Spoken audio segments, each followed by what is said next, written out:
So this is a series of videos for remote students or if you've been absent for this lab on site. This is a follow-up to the mini lab on testing geometric shapes.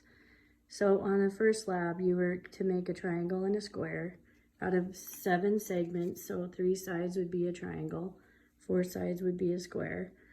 And you had to test the rigidity of the 2 shapes. And of course, the square ends up being less rigid, and you had to use the less rigid shape and come up with ways to make it more rigid. One of those ways is to take and make some of your squares have triangles within them. So you could have taken the shape of the triangle and tied it onto the square to make it more rigid. That's because when the question is asking you what shapes do you see in this picture, which is from that lab sheet, you will notice that there are a lot of triangles within those squares. And that's because triangles hold their shape or are more rigid in design than squares. And so we are going to take the triangle shape in this next part, and we're going to build and test a bridge. So this is the new next lab sheet that you'll see in digital classroom space for resources. You're going to end up making 4 of these shapes. They're called tetrahedrons, and they're triangular 3-dimensional shapes.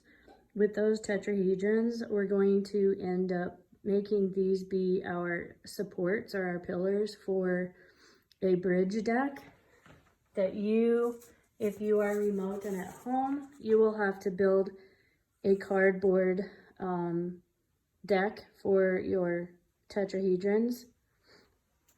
And that's basically a piece of cardboard the same size and shape as a piece of notebook paper. Okay, so to get started, your check off list, you just read through and check off as you go. So you're gonna make 4 tetrahedrons. So you need to cut straws into you have 24 6-centimeter segment straws.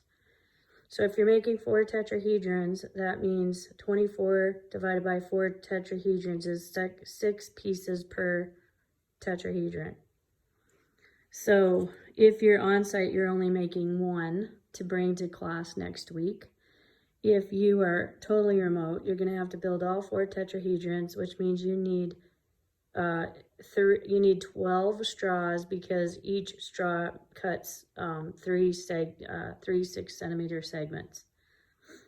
So as you go, you obviously last time were shown in the video that you have to mark your straws with 6-centimeter marks, making sure that your straw starts at the 0 mark, not at the end, because that will make it be a little off on one length. So you mark with a marker every 6 centimeters, and you do that with your 3 straws to make your 1 tetrahedron, which will be how you start your first build. So you're going to mark 3, so I only need 6, so there's my extra straw in case I need it. So 2 straws per 1 tetrahedron gives you not 12 straws, you just need 8 straws. So then you're going to cut your pieces, making sure that they are cut right on the mark. If you were working in teams or you had somebody to help, they would hold on to the other end. And so there we have 3.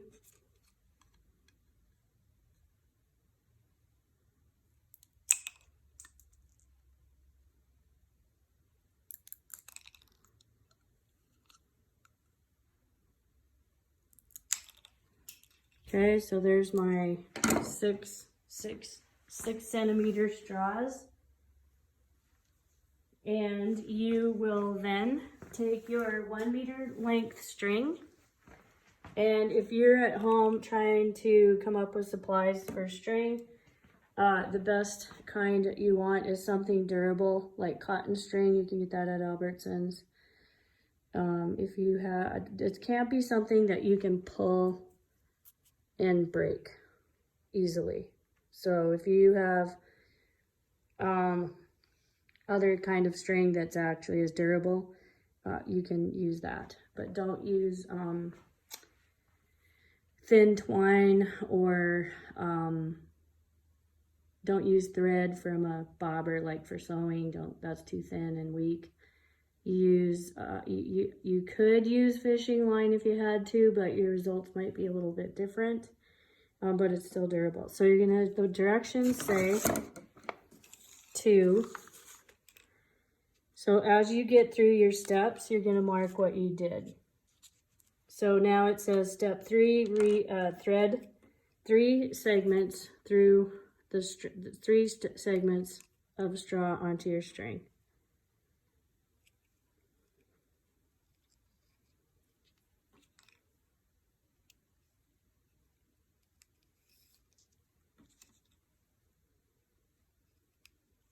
Okay, if it gets frayed and it's hard to push in there, you can twist and push the string at the same time if you need to pinch it first so it holds it there, and then push and then grab.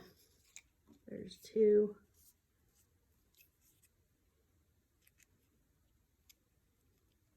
Three, and then the directions say slide the segments towards one end of the string. So right now I have too much on one end, so I'm going to pull those down. 2,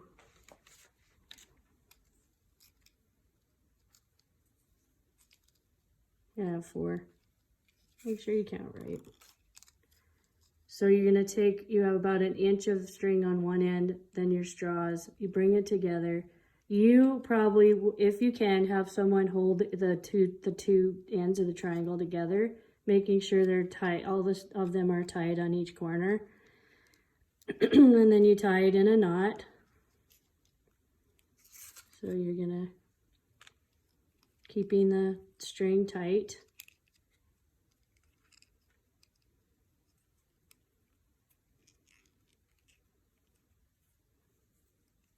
So you knot it, make sure it's knotted, pull tight, and you should not have any gap between your straws and string.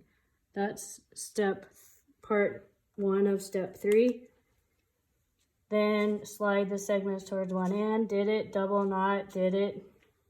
Step 4, thread the long end of the remaining string through 2 more straws. So you get 2 more straws.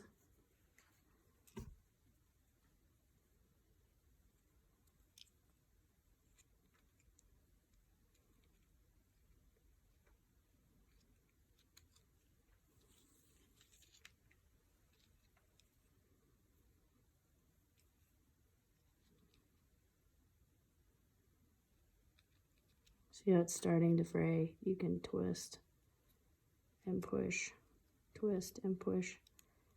So you have 2 more onto your shape. Then it says double knot the string to one unattached corner to form another triangle. So you're going to take this and pull it to another corner. You're then going to hold it tight together.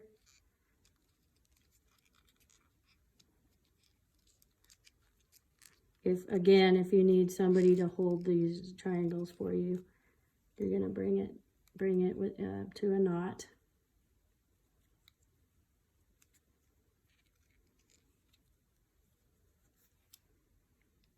So just like in sewing, you want to keep that knot tight to close to the straws, and you pull it close. Okay, that's one tie. I want to make it in a knot, so I do it again.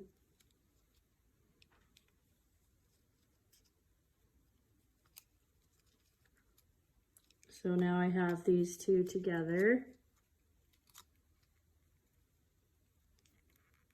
And then the last step,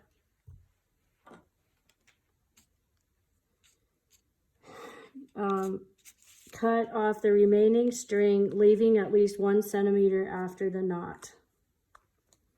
So there's two ways to do this. One is to go ahead and cut it like it says, and you're gonna have these two pieces left extra, right? Then you have some extra string that's gonna be unattached. If you want to not cut the string and still use it without cutting it, you can leave it on and we end up like this. It's still attached. Okay, one way to do this is like this and it's still attached. Okay, one way is to cut it so you have these two free and free string. If you don't want to cut it and you want to leave the all of the pieces together, you can feed the extra string through the end, which is already what happened here, so that it comes out the other side, and we're gonna cut it here, or tie it together. So I will show you this method that it's actually following the directions. So I'm going to put this one straw on the leftover string and I'm going to tie the straws to the ends. The easier part would be to take it without a straw on it, tie a knot,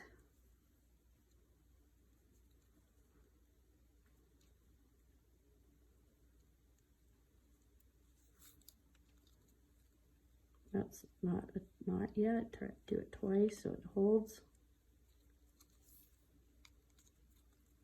And then fish your string and straw.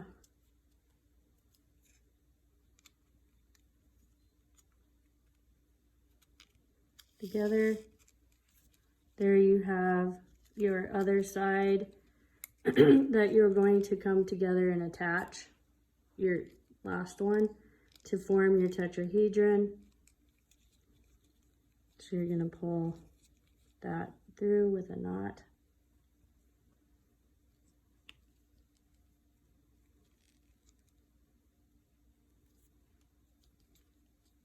Now it's loosened up right here. I don't want to tie the knot yet, so I have to bring that closer, and then I'm gonna have to work that string closer.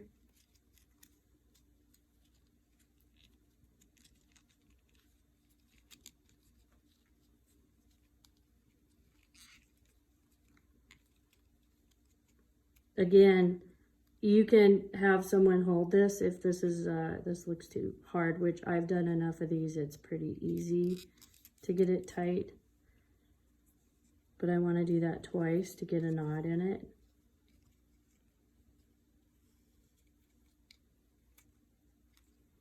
And then you're going to trim off the extra. And there's your one tetrahedron. You're going to, if you're remote, you're building all 4 tetrahedrons so that you can test it with your 4 bridge supports. If you are coming to school next week for your on-site time, you're going to bring your one with you if you didn't finish it at school, and then we will get in teams of 4. We'll put the 4 together and you will create a bridge deck, the supports for a bridge. So you have checked all that off, and that is the beginning of prepping for your testing. Next, you're going to form a hypothesis about where you will place your tetrahedrons and why that placement will support the most weight. Recall that a hypothesis is an explanation of an observation. So on this section, there's not a lot of room, and you have either been given this as a paper pencil copy, or if you don't have a paper pencil copy, you can draw this in your science journal. If you're totally remote, then you're gonna, end up either printing this off and doing it on paper and taking a picture and uploading it, or you can take notes in your science journal and then take a picture. However, when you take a picture, if you would please get your whatever you're capturing in a picture up close like this, so that I can actually see and read it. This is too far away. So on this section, you're going to, I want you to just draw about, I'm going to draw tetrahedrons. If you draw them 3D looking straight down on top of them, the top of this will be a point at the top. Then you have your top straw coming down to that corner, and that corner. And then the whole base is one triangle. Basically like that. Okay, top down. So if this were my piece of paper that I am putting this on, my 11 by 8.5 piece of paper, maybe I want one tetrahedron here. Do I go ahead and put the tetrahedrons close together, all four? And I then have, maybe I have one right here. That's 3. And mind you, your bridge deck is the size of a piece of paper, right? So maybe your plan is to put 3 here and 1 here. It's your choice where you want to place your 4 tetrahedrons. Okay, if that's your prediction about where you want to place them to make them to hold the most amount of weight before it fails, then that's your hypothesis. Then you're going to take your cardboard bridge deck, and basically you're going to put all 4 of your tetrahedrons where your plan was, right?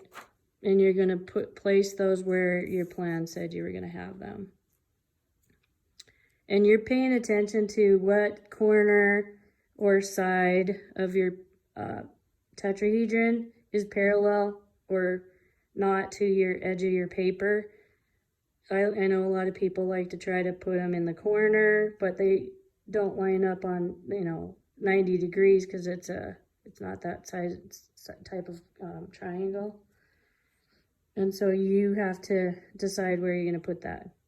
Once you put them on there, I want you to trace the bottom of your triangle. If that's where my first one's going to go, I'm going to trace where it is before I test it. So that's where my first one's going to be. Then I place my second one and trace them. And in the end, you're going to put your deck on top of that. And while you're looking at it from the side, like right down here, you're going to have to get eye level and look at the side while you place weight on top of your deck. And then you count how many books that you put on top of it. Okay? When it fails, it's going to crash down onto the paper below. And your bridge deck, your little tetrahedrons are going to be squished. When you lift them up like a investigator on a crime scene, you're going to carefully lift off the deck. Okay, this will be squished down. You're going to lift it off carefully and take that aside. Then you're going to, that way you don't disturb what's below. You're going to look at what direction and how things collapsed. Your straws are either going to bend somewhere from the pressure, or your knots are too loose, or the string is not tight to the straws, and you're going to see that it is too loose and it'll collapse that way. So you're going to take notes and be observant of where that fails. Look for possible causes of bridge failure. At that point, you're recording that right here and tell what happened.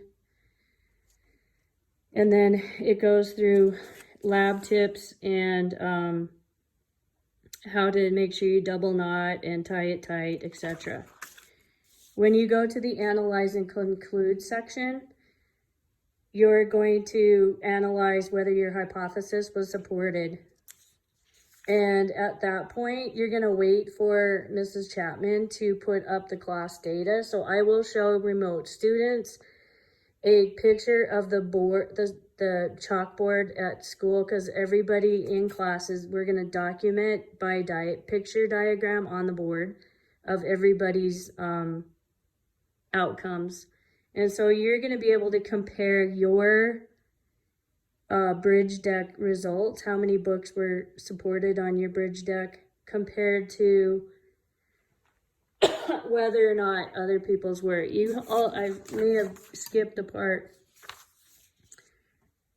You have to, there's no way to mass a textbook because, well, if you're at home and your scale works to mass your books that you're putting on it, go ahead and do that. But at school, our scales don't mass that heavy of the textbook. So what we consider mass for the book, we're going to say 1 book equals 1 unit of weight. Gently place the textbook on the bridge deck. You're going to continue to gently add more and more books until it collapses. Up here, you have to guess how many textbooks you think it will hold.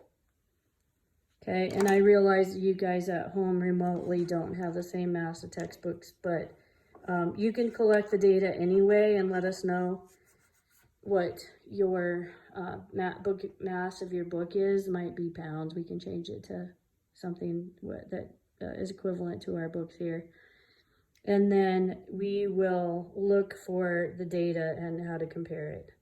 So you're going to compare it to the class data, even if you're a remote student. So you cannot finish the entire lab sheet until your class has gotten their data collected, which will not be until the end of Tuesday. So you're not going to be looking for how to finish this part for you remote until Wednesday, later in the week, next week. Okay, so at that point, you're going to say whether it was supported. You got to back it up with evidence, so I'll give a video on that. And then you have to compare and contrast pictures of bridges in lesson 3 of your textbook. So you do have a digital copy of that lesson in your book. It's on bridge case study. So you have this in your resources digitally. So that's what they're referring to on compare and contrast. How does the failure of your lab, your little bridge supports, compare to the failure of the I-35 Minneapolis bridge failure? So you have to write about that. What steps of scientific inquiry did you use in this activity? So you go back to the beginning of your lab sheet and you check off the list of things that you did that follow the scientific method. And then here's the bottom part, and this will be in a Google Doc on the Google Classroom. The analysis, communicating your results. We will get a data picture for you, and you're going to have to write a 5-sentence claims, evidence, and reasoning part to your lab. So hopefully that was helpful, and we will move on from there. So you should be getting the deck tetrahedrons completed.